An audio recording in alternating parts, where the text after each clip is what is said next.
Beloved, picture this scene with me. Israel had just walked through the Red Sea on dry ground. Victory songs were still on their lips. Miriam was dancing with the tambourine. But just 3 days into the wilderness, the sound of singing was replaced by the sound of grumbling. Why? Because they were thirsty. They came to Marah finally water, but when they tasted it, it was bitter. Their hopes were crushed. Isn't that life?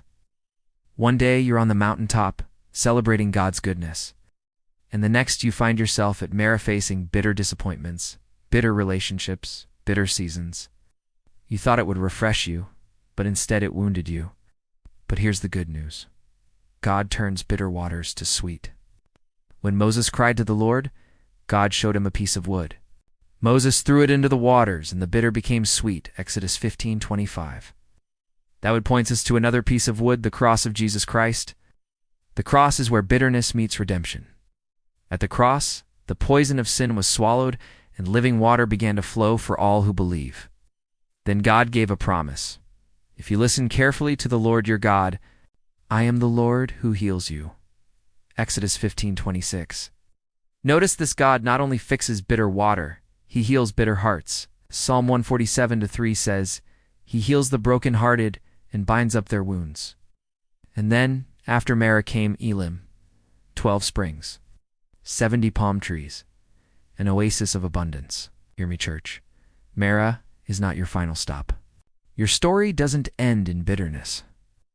God is leading you to Elim, to a place of refreshing, provision, and rest. Psalm 32:5 says, weeping may endure for a night, but joy comes in the morning. So what do we do when we stand at Marah? We do what Moses did, cry out to the Lord, not complain, but call on him, because prayer turns bitterness into breakthrough. And when God steps in, the bitter waters of your life will be transformed into testimonies of his healing power. Today I declare over you, your bitterness will become sweetness. Your test will become your testimony. Your desert will give way to springs of living water.